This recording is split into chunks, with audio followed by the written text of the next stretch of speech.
Buenas noches, América. El año pasado, compañías tecnológicas reportaron más de 45 millones de fotografías y videos en Internet de menores de edad abusados sexualmente. Más del doble comparado con el año pasado, según un informe del New York Times. Hace 20 años, este tipo de contenido era un problema. Hace 10 años, una epidemia. Y hoy en día simplemente es incontrolable a nivel global. Las imágenes en el rotativo estadounidense no revelan la identidad de los menores de edad, pero sí describen que hay casos de niños entre 3 y 4 años de edad abusados sexualmente o torturados. En 2008, el Congreso de Estados Unidos aprobó una legislación para frenar el flagelo. Pero los esfuerzos para acabar con la pornografía infantil son insuficientes y las agencias que abordan esta crisis en la Unión Americana no dan abasto. El Congreso le otorgó un papel importante al Departamento de Justicia para frenar esta situación, pero la institución se descuidó, no escribió informes de monitoreo obligatorios ni nombró a un funcionario de alto nivel ejecutivo para liderar el equipo. Los congresistas tienen una responsabilidad con los electores y como servidores públicos es su deber proteger a los más vulnerables. Por eso, votamos por ellos. Son las 8 en Bogotá, Lima y Quito, las 9 en la costa este de Estados Unidos y Santiago y las 10 en Buenos Aires. Les saluda Emiliana Molina hoy en sustitución de Gustavo Alegret y esto es Cuestión de Poder. Bienvenidos.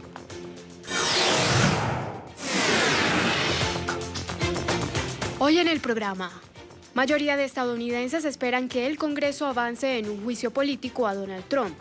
¿Tiene motivos para estar preocupado el presidente? Juan Orlando Hernández, presidente de Honduras, habría recibido dinero del Chapo Guzmán. Analizamos el panorama de corrupción al que se enfrenta la nación centroamericana. ¿Está el mundo a punto de caer en una nueva recesión? Victory is winning for our country. Hoy comienza un cambio de régimen político. Desde nuestros estudios en Washington, la opinión, el análisis y las voces que nos ayudan a comprender nuestro mundo. Es cuestión de querer, es cuestión de poder. Empezamos con las noticias. Una nueva encuesta de USA Today e Ipsos demuestra que el 45% de los estadounidenses apoyan un voto de la Cámara de Representantes de destituir al presidente Trump tras las acusaciones de la polémica llamada con Ucrania. La encuesta la publican el mismo día que Kurt Volker, el enviado especial de Estados Unidos a Ucrania, testificó a puerta cerrada ante 3 comités. El IBEX 35 sufrió su peor sesión en 2 años al bajar 2,77% y perder los 9.000 puntos. Los mercados mundiales se suman a la tónica negativa por varias razones. 1, el temor a un Brexit sin acuerdo. 2, la incertidumbre del sector manufacturero en la Unión Americana. Y 3, la decisión de la Organización Mundial de Comercio que permite a Washington aplicar aranceles a Europa, agravando así la guerra comercial. El Dow Jones ha perdido casi 1.000 puntos. El índice de Wall Street cerró con una pérdida.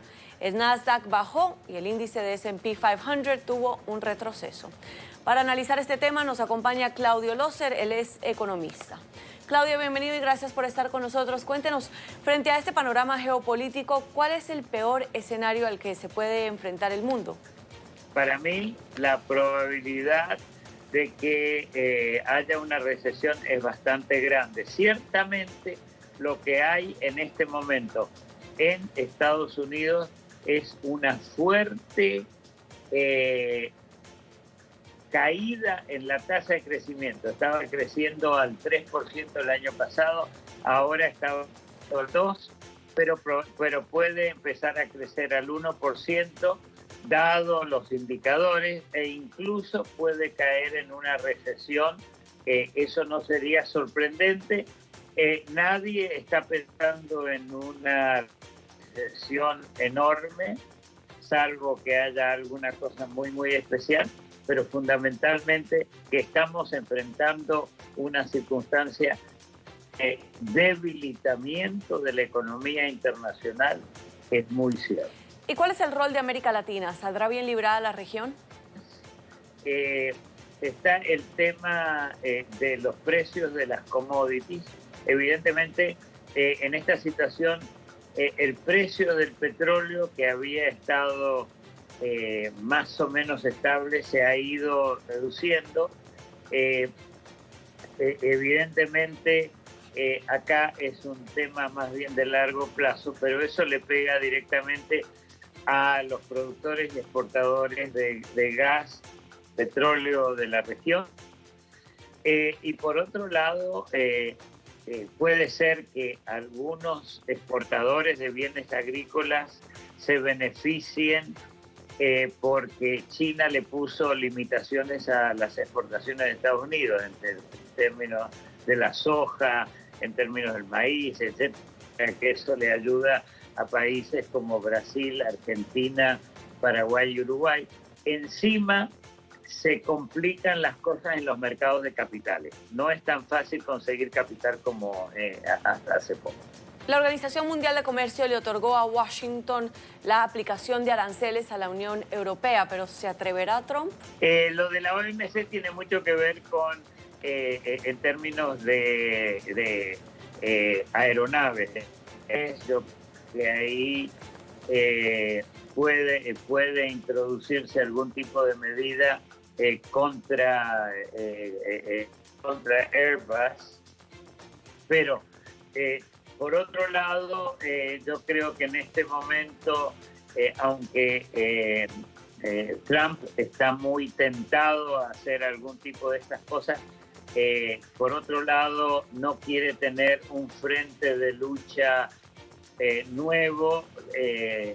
Ya tiene a la China, ya tiene a los demócratas en el Congreso, así que muy probablemente no, pero yo no soy analista económico, político, soy analista económico. Claudio Loser, economista, muchísimas gracias por su tiempo. Veremos si Trump sí decide aplicar estos aranceles o no, pues recientemente se retractó y le dio unos 15 días más a China antes de aplicar esos aranceles. Muchísimas gracias. Gracias a usted por tenerme en el programa, como siempre.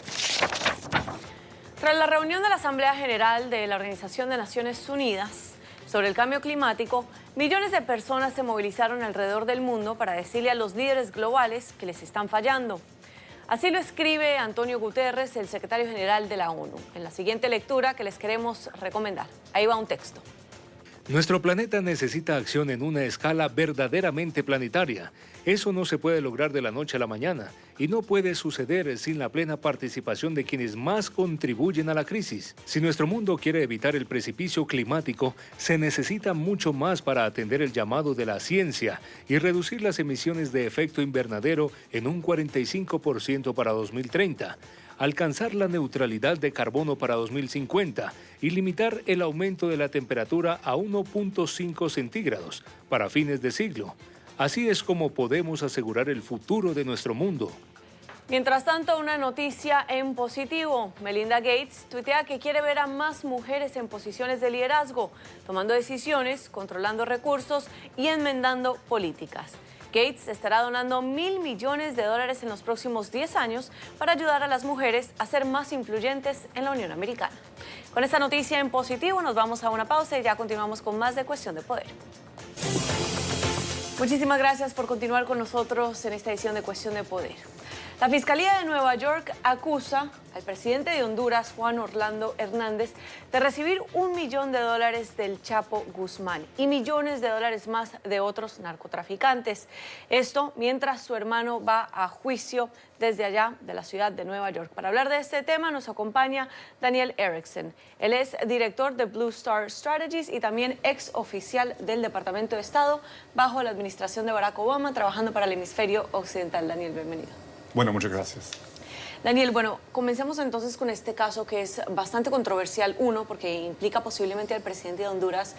Y dos, porque estamos en una era donde pues ambos gobiernos, tanto de Honduras como de Estados Unidos, están cooperando bastante en acuerdos bilaterales. ¿Qué significa esto en esta relación? Bueno, yo creo que es un momento muy difícil para la relación entre los Estados Unidos y Honduras. Hay que reconocer que los Estados Unidos ha tenido por varios años un tipo de esquizofrenia al respecto de su política en Honduras. Por una parte, Honduras como país y el gobierno de Juan Orlando Hernández ha sido un socio confiable para los Estados Unidos. Están muy de acuerdo en temas como Venezuela y otros temas en la región. Pero por otra parte, siempre hemos tenido preocupaciones sobre el tema de corrupción en Honduras. Y ese caso realmente puede ser explosivo en el sentido que da más prueba que hay problemas bien grandes en Honduras y toca también a la familia del presidente. Y en estos casos de corrupción y el hecho de que Estados Unidos considera de que es un socio confiable, ¿cómo ruptura esto un poco la relación y tendría o podría tener algún impacto futuros acuerdos entre Trump y Juan Orlando Hernández?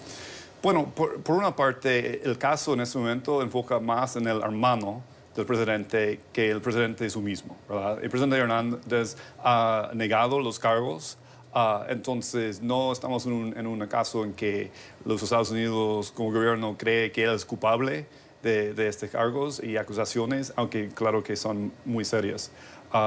Por otra parte, claro que los Estados Unidos están buscando más influencia en Centroamérica para convertir narcotráfico. También hay mucha preocupación aquí en el tema de China y la influencia china en América Latina y El Salvador, por ejemplo, se cambió sus relaciones de Taiwán hacia China hace muy poco. Hay preocupación que eso puede pasar con Honduras también.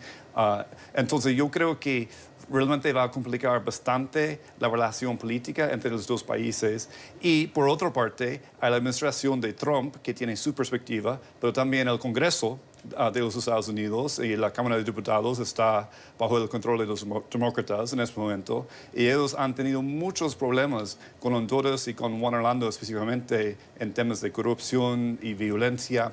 Entonces eso puede señalar que será más difícil que Honduras va a recibir mucho apoyo financiero del gobierno de los Estados Unidos.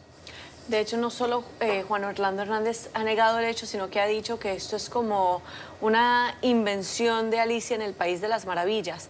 Y el día de hoy vimos algo de cierta manera histórico en esta Fiscalía de Nueva York porque pues dieron a conocer evidencia a los fiscales de un libreto de 350 páginas donde se documenta supuestamente pagos a posibles narcotraficantes o negocios con otras personas, en la cual en ese libreto tienen las iniciativas JOH, que es pues Juan Orlando Hernández, conocido así en Honduras, y esto podría ya llevar a otro nivel y posiblemente implicar al presidente de Honduras.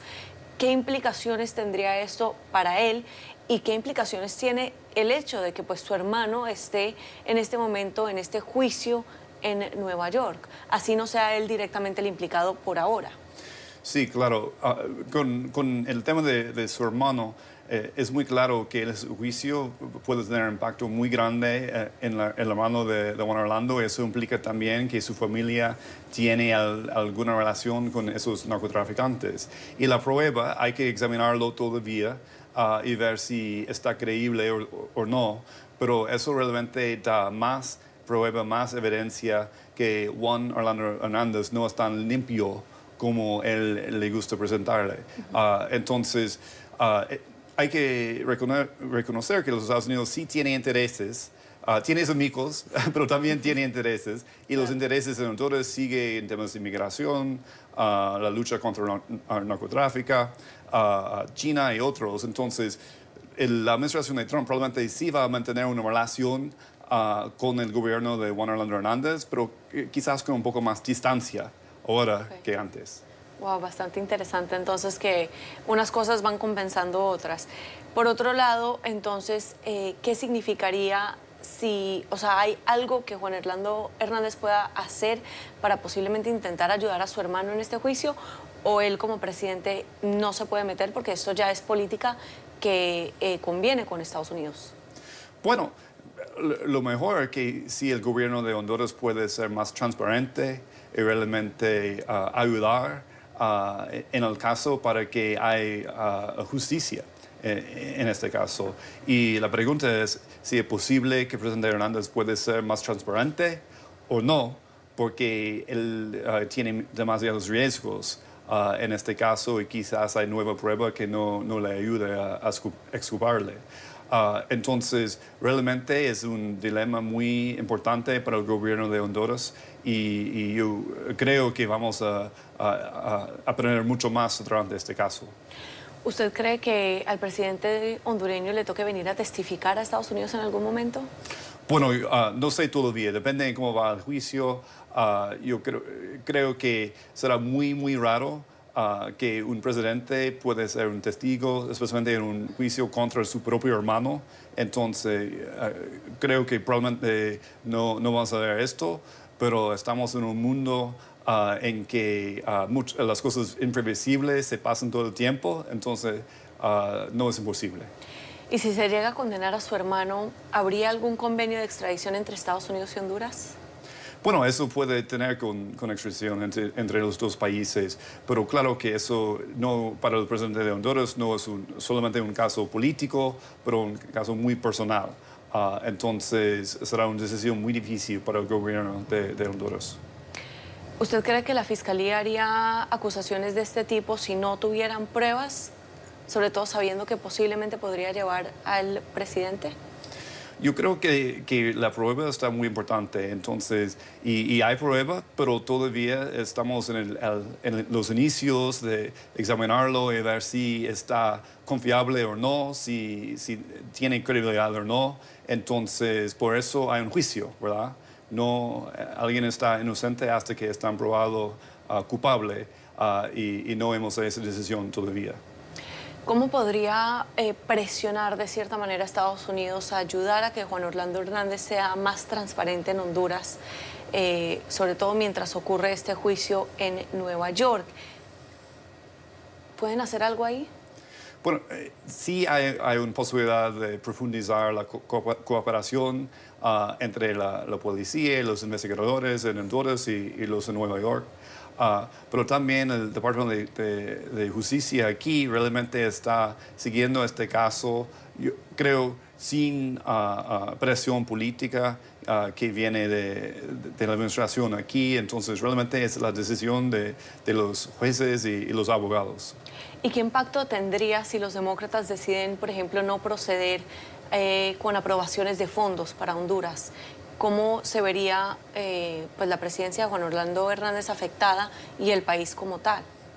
Teniendo en cuenta que también es uno de los países más violentos del mundo actualmente, ¿no? Sí, claro, y los Estados Unidos han tenido un plan para ayudar al gobierno de Honduras para mejorar la situación de seguridad en el país y sí hemos visto algunos logros en los últimos años. Entonces eso puede realmente, si hay un corto completo de asistencia hacia Honduras, eso puede realmente complicar el progreso en este país y más que esto, la administración de Trump no le gusta mucho los programas de asistencia en los países del Triángulo del Norte.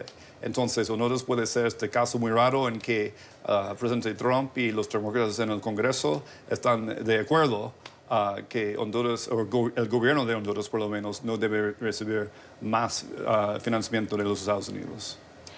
Daniel, ¿usted cree que este tipo de incidentes con el presidente, por ejemplo, en Honduras, sirvan como ejemplo para otros presidentes en Latinoamérica de relajarse un poco y continuar con sus políticas, de pronto violando derechos humanos, como lo hace Nicolás Maduro en Venezuela o como lo hace Daniel Ortega en Nicaragua, porque ven que no son los únicos que tienen problemas a nivel internacional y los únicos que tienen problemas con Estados Unidos, y de cierta manera ven, si Trump, por ejemplo, continúa con acuerdos bilaterales con Honduras, que la Unión Americana está siendo permisiva?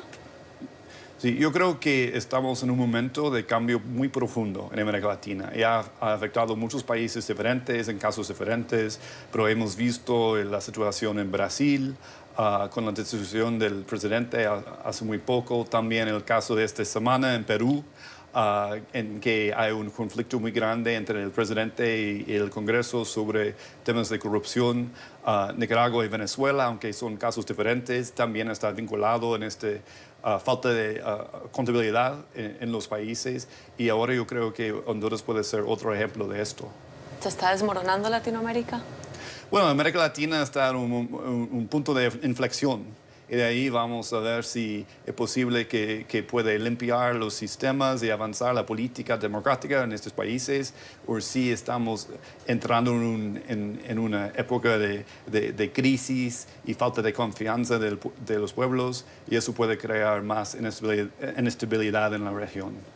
Y un comentario final ya para cerrar esta entrevista. ¿Qué significaría si llegan a condenar al hermano de Juan Orlando Hernández aquí en Estados Unidos? ¿Y qué mensaje le enviaría a Latinoamérica? El mensaje a América Latina es que en los Estados Unidos están buscando justicia y no importa si alguien tiene amigos muy importantes en sus propios países, pero también yo creo que por lo menos si está condenado el hermano del presidente Hernández, eso va a hacer daño a su reputación internacional y quizás la relación bilateral con los Estados Unidos también. Perfecto. Daniel, un placer tenerlo acá en nuestro programa. Bueno, muchas gracias. Vamos a una breve pausa y después continuamos con más de Cuestión de Poder. Muchísimas gracias por continuar con nosotros en esta edición de Cuestión de Poder. Vamos a iniciar ahora con nuestro debate y para hablar sobre el tema de un posible juicio político o la posible institución del mandatario estadounidense Donald Trump, me acompaña un demócrata y un conservador. Vamos a empezar a mi derecha, nos acompaña a esta hora Francisco Semiayo, él es analista conservador y también investigador del Instituto Gold para Estrategia Internacional. Bienvenido, Francisco. Muchas gracias. Y a mi izquierda nos acompaña Luis Dávila, él es analista demócrata y miembro del Comité Nacional Demócrata. Bienvenido, Luis. Muchas gracias. Bueno, vamos a iniciar entonces este debate sobre el juicio político y lo emproblemado que está Donald Trump a esta hora. Ya son 225 demócratas los que apoyan un juicio político contra el presidente y un independiente, Justin Amash, que era republicano, pero se cambió de partido. Y Mitt Romney, también senador republicano, ha dicho simplemente que esto es una situación bastante preocupante, pero no ha llegado al extremo de abogar o apoyar un juicio político. ¿Cómo vemos las cosas para Trump, Francisco? Bueno, desafortunadamente creo que más un impacto negativo que tiene es al país y al ambiente que estamos teniendo, porque recientemente el presidente dijo que esto está creando como un ambiente similar a una guerra civil. Y claro que hay personas que les gusta causar drama, están diciendo que el presidente dijo que esto va a causar una guerra civil si lo sale de acuerdo con la implicación, que hacen el impeachment del presidente. Y dicen que está implicando que está diciendo que su gente va a hacer una guerra civil y va a haber violencia. No, pero está creando un ambiente que sí que hay muchas personas que están tan divididas, este país está bien dividido lo que está pasando. Pero a la misma vez esto está causando debidamente un diálogo bien intenso acerca de las elecciones que vienen, porque estamos hablando de que, bueno, tenemos un presidente que ha violado ciertas leyes que justifica este juramento, o estamos viendo que simplemente son cargos que no son justos que están la oposición haciendo. Entonces, bueno, como dice, tenemos investigaciones que van a pasar, pero también hay información que son un poco que disturba del otro lado, del señor Biden, y creo que también eso es lo que se está saliendo, mientras que están saliendo ciertas informaciones de diálogos que ha tenido el presidente, pero también está saliendo acerca de otras conexiones que ha tenido el vicepresidente durante la administración Obama. Luis, ¿no es un poco extremo el argumento de que esto podría causar una guerra civil si se lleva a Trump a un juicio político? Bueno, yo creo que él utiliza esas expresiones, ¿verdad?, para defenderse, para avivar a la masa política que lo apoya. No es el primer juicio político que ocurre en la historia de este país, y cuando Clinton nadie argumentó que se iba a formar una guerra civil por ello. Otros países han también pasado primeros mandatarios de otros países han pasado por lo mismo y no han estallado en guerras civiles. O sea que yo creo que es una estrategia de su parte de ganar apoyo, de cambiar el tema un poco y hacer esto un asunto, más bien un ataque hacia su persona y hacerlo una cuestión política, ¿no? Que realmente no se vea y no se discuta los méritos de lo que se está planteando en este caso. ¿Qué tan grave es el hecho de que están implicados no solo Trump, sino también el secretario de Estado Mike Pompeo, que en un principio negó que sabía el fundamento de esta conversación entre el presidente ucraniano y Trump, y después se destapó de que en efecto sí estaba presente él en esta llamada, y no solo el secretario de Estado Pompeo, sino también Rudy Giuliani, el abogado personal de Trump, y otros funcionarios de la administración? Bueno, investigaciones siempre tienen la manera de sacar cosas sean buenas, que apoyan o malas, ¿verdad? Pero a la misma vez estamos hablando de una llamada que no era una llamada tan, como dice, escondida. No sé si es un plan estratégico para jugar de esta manera y decir, no vamos a soltar nada, no vamos a decir nada, para que entonces los demócratas digan, bueno, queremos información, vamos a acusar, y después no hay nada ahí. Y bueno, lo hicieron ver como estúpidos y gana Trump, ¿verdad? Pero es una llamada que se hizo, que esos tipos de llamadas, hay personas que no solamente están escuchando ahí en el cuarto, pero gente que están escuchando al otro lado, legalmente, que tienen que hacerlo también. Entonces, había otras personas que estaban en esa llamada, que era una llamada, claro, que la situación es, creo que falta de juicio lo hubo, porque una llamada así puede aparentar en muchas maneras, pero fue simplemente una llamada que lo que él quiere hacer como una persona cualquiera que ha sido acusada de decir, bueno, estoy llamando a este país porque sé que hubo este contractor aliado con el país ucranio que supuestamente hizo esta migración de las computadoras del DNC, que después el DNC dijo al FBI, no necesitamos que ustedes vean esto, y fueron las cosas destruidas y todo, no sé, pero él dice, bueno, todo esto ocasionó con una acusación para mí, y yo quiero ver qué pueden hacer ellos para ver si hubo un tipo de quiebro de ley. Pero a la misma vez, considerando el tiempo donde estamos a frente de una elección, aparentemente que decir, bueno, estoy haciendo esto también para usarlo como una arma. Y claro, que si esto se hubiera hecho mucho más temprano, es otra cosa, inmediatamente. Estamos haciendo esto no me gusta, pero ahora este tiempo es como usarlo como... Y esto, como dice, vamos a ver el procedimiento, igual como dijo el senador McConnell.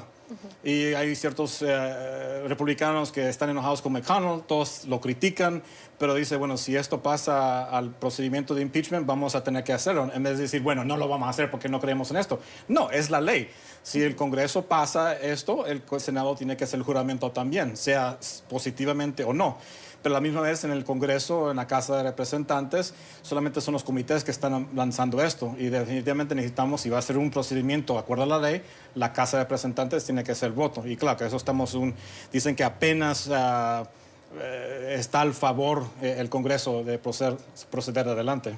Claro, en especial McConnell, que ha sido un fiel defensor de Trump, ¿no? Sí. Me parece que es fascinante lo que está ocurriendo, porque es como un rompecabezas que se va armando, ¿no? Que las piezas poco a poco van conectando y todo cae en su lugar. Giuliani siempre es el denominador común. Para mí ha sido, ¿verdad?, el niño demandado, digamos, del presidente, ¿verdad?, clásico en lo que ha sido esta administración. Incluso has visto expresiones de republicanos que han dicho, me preocupa que Giuliani esté involucrado en esto por el hecho de que pues no ha lucido bien en otras ocasiones y puede tener un efecto, ¿verdad?, negativo en cómo se desarrolla todo esto. Pero yo no encuentro la cuestión de que se esté involucrando a Joe Biden y que Joe Biden sea el candidato, el precandidato de parte de los demócratas que mejor sale contra el presidente Trump, que mejor sale contra el presidente Trump incluso en estados que el presidente Trump ganó por un margen bastante amplio en la última elección. Lo que le está diciendo a Trump es, tengo que atacarlo desde ahora. Si espero al año que viene a atacarlo, es posible que no gane. O sea que, y eso es esencialmente lo que es la base de este caso. Un presidente que utiliza las funciones y los deberes de su cargo para obtener un beneficio político y personal. Y eso es ilegal, señores, eso es ilegal. Con uno mismo o su familia, porque estamos, obviamente, la implicación no es tanto con Biden, sino con el hijo, que tuvo un contrato bien generoso. Y esto pasa, yo tampoco voy a decir que solamente son los demócratas, esto pasaba también con partidos republicanos. Estamos hablando también con la presidencia de Bush, donde habían afiliados del vicepresidente Cheney que beneficiaron muchísimo de la guerra, y hasta muchos todavía dicen que la guerra total, como se entiende, de Irak y del Medio Oriente no fue justificada, y bueno, muchos afiliados del presidente Bush salieron ganando a la cuesta de tantos soldados, vidas americanas. ¿Y qué significa que, bueno, Biden también, pues el presidente está acusándolo de ciertas cosas muchas veces sin mostrar evidencia, pero qué significaría que Biden resulte también posiblemente estar implicado en acciones que de pronto no van con el marco de la ley? Obviamente, pues no tanto como el Ejecutivo, que le estaba pidiendo a otros presidentes investigar a ciudadanos estadounidenses, pero ¿qué significaría esto no solo para los estadounidenses, sino para estas elecciones? Es una falta de moral, porque hemos visto en el pasado como los demócratas y los republicanos donde no van a votar. como dicen, yo no me siento una moral bien baja y no quiero salir a votar por esta persona, este presidente. Y eso lo vimos también durante las elecciones de medio termo del presidente Obama y lo del Trump, porque los dos perdieron influencia durante el medio tiempo. Pero estamos viendo como dice, un descanso, un fatigue, como dicen en inglés, de la gente que están experimentando todo esto. Entonces estamos viendo tristemente que están pasando esto, que estos políticos que están tomando ventaja del sistema, están mintiendo. Pero cuando uno ve al vicepresidente Biden, desafortunadamente, si no estamos hablando de lo que existe en evidencia, tenemos un video donde él estaba, como dice, boasting, estaban diciendo, bueno, esto es lo que hice, yo pude influenciar a estas personas por presionarlos para que no hagan investigación de mi hijo o lo que sea. Pero, como dice, las investigaciones están caminando y vamos a ver. Claro que yo a veces no pongo mucha fe, esto es parte de ese fatigue también, que uno no pone fe mucho en lo que está pasando porque tenemos tantas personas en el sistema del gobierno que tienen tantas agendas que uno dice, bueno, si este veredicto es justo o no, porque podemos ver que muchas personas que no tienen la influencia, la gente bien conocida, los políticos que tienen influencia, donde esta gente van a la cárcel por cosas mucho más menores, y las personas que como dice, tienen influencia, que son, como dice, la realeza de nuestra política, nada pasa. Y eso lo vimos recientemente con el reporte que usó el general Barr, que hubieron violaciones de Comey, que bien hubiera ido a la prisión, pero dijo no, lo dejamos acá. Unos dicen, bueno, lo hizo para no hacer las cosas peores, pero de nuevo, hay muchas personas que uno podría decir, bueno, si esta persona fue soltada, ¿por qué no cambiar la sentencia a otra persona que hizo mucho menor? Claro, las personas con, más influyentes y con agendas específicas son las que terminan normalmente logrando avanzar estas agendas. Luis, ¿qué significa que representantes como Max Rose, un demócrata que ganó en Staten Island, en Nueva York, en 2018, un distrito donde ganó Trump en 2016, esté abogando ahora por un juicio político? O sea, él cambió de posición, estaba más o menos neutral y ahora sí está apoyando un juicio político en un distrito donde en las próximas elecciones pues podría perder su curul, porque también hay muchos seguidores trumpistas en esa zona. ¿Qué significa esto pues para las elecciones? Y el hecho de que ya estamos viendo que algunos más moderados están poco preocupados por su curul o por lo que puedan decidir los votantes en las próximas elecciones y están respaldando este juicio político. No. Pueden ser dos variables. Uno, que quizás está encuestando o tiene información que le dice esto no te va a afectar políticamente, es tu deber hacerlo, ¿verdad? Y a la hora de la verdad hay tanta duda y tanta nube sobre todo lo que ha ocurrido que la única forma que se puede descubrirlo es en un juicio político. Ese es el propósito de tener un juicio político, que se conozca la verdad. O sea que en ese sentido creo que le afecta más políticamente no actuar como un hombre de Estado, no actuar como ¿verdad? Ejercer su rol para el que fue electo, que en vez de no actuar. En ese sentido yo creo que por eso vamos a ver, hemos visto republicanos como el mismo Chuck Grassley que salió y dijo, hay que proteger la identidad del informante. No debe de haber más liqueos, ¿verdad?, de prensa hasta que no sepamos, ¿verdad?, qué exactamente fue lo que pasó. Y la identidad de esta persona hay que protegerse, que es completamente contrario a la posición del presidente. El presidente todo lo que ha querido es que se sepa quién es esta persona, cuáles son sus pensamientos, a quién está atado, atacándolo, ¿verdad? Y poniendo en riesgo, ¿verdad?, la seguridad de esta persona que ha sido... Y solamente si ya se ha quebrado la ley es que si la persona debería ser identificada, pero mientras no, se tiene que mantener como dice, la identidad secreta de esta persona. Claro. Y yo digo, aplaudo al elegido político que está apoyando, que está en un sector que ganó Trump.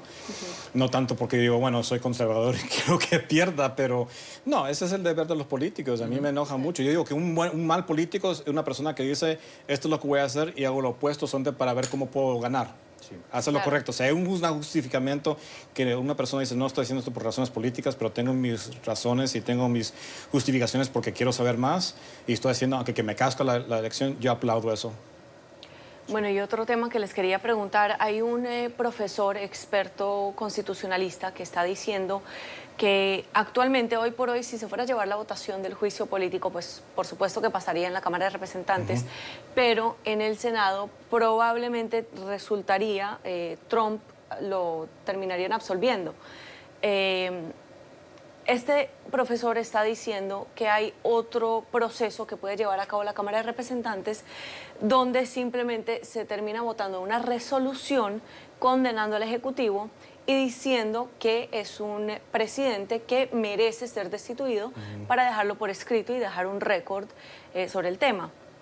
Pero entonces no llevaría esto al siguiente paso, que es el Senado, donde probablemente pues Trump saldría libre y continuaría con sus labores. ¿Qué opinan ustedes de esto? Porque de igual manera, pues los demócratas ya de por sí se estarían frenando ellos mismos a llevar al próximo paso que sí tendría acciones contundentes y poder sacar a Trump de la oficina oval.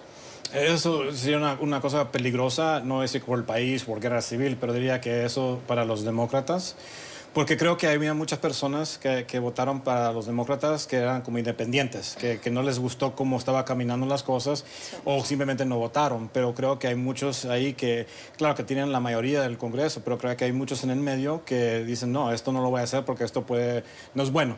Y hay unos que todavía respetan la Constitución y aunque creo que puede haber unos loopholes o técnicamente podrían hacer unas cosas, pero creo que al fin, creo que también la Corte Suprema se metería en eso, que no sería el propio a hacer. Sí. Yo creo que a lo que responde, ¿verdad?, esa teoría que plantea el abogado constitucionalista tiene que ver con qué exactamente es una resolución. Una resolución no tiene fuerza de ley. Claro. Realmente lo que viene a hacer es una expresión del cuerpo. Es una forma de la Cámara actuar pero no actuar. O sea, recuerden también, y esto también responde un poco a por qué Ross al principio fue un poco más cauteloso con las expresiones, y es que los demócratas tienen tantos issues para poder correr en contra de Trump. Ellos no necesitan el impeachment para ganar la elección. Pueden atacar a Trump y pueden, ¿verdad?, en su récord, que es bastante claro.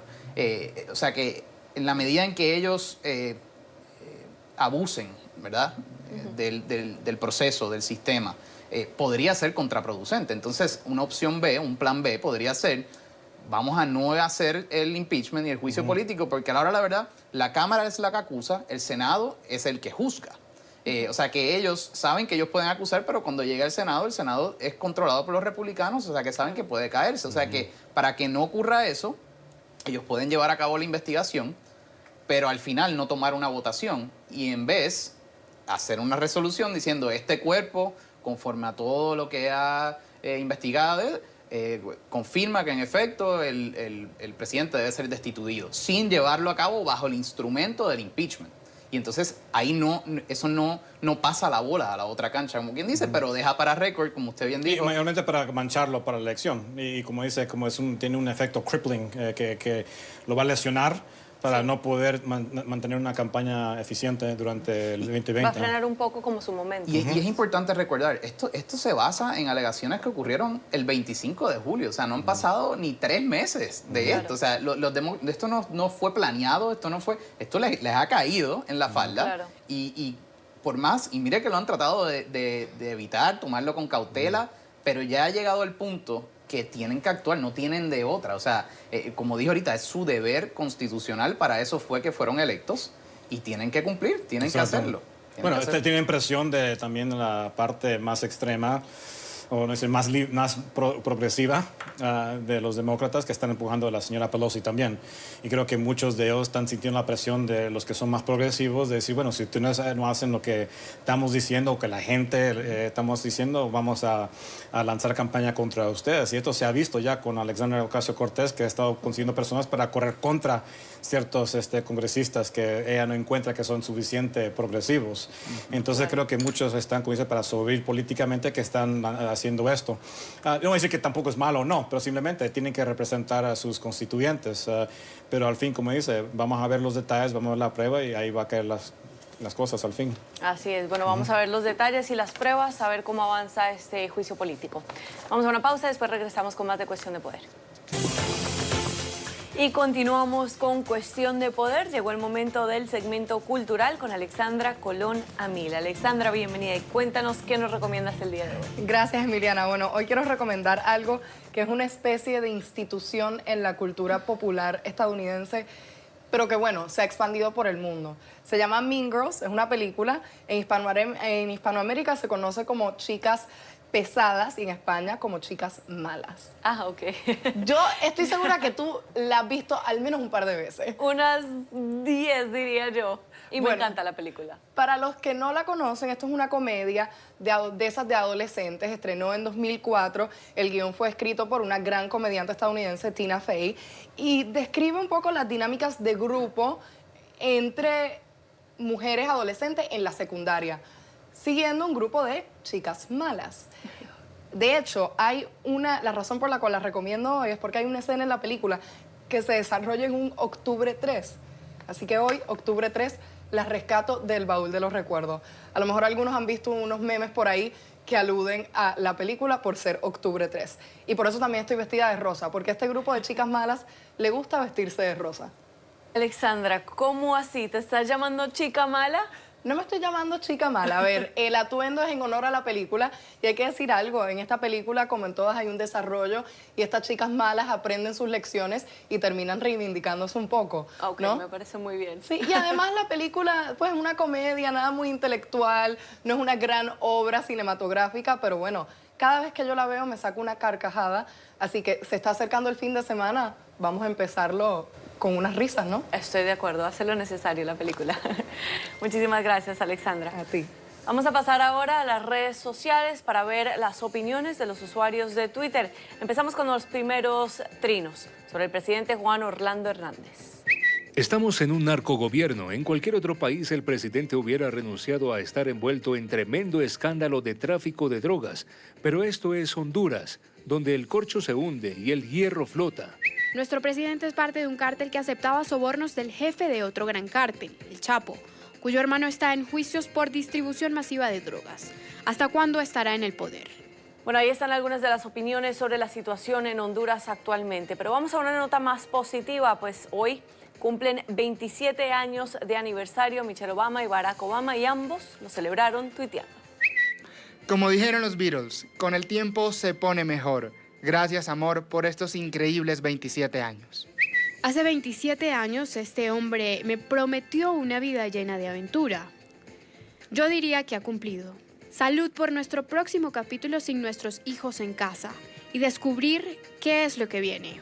Mientras sentimos esa magia que nos juntó hace tantos años. Feliz aniversario, Barack.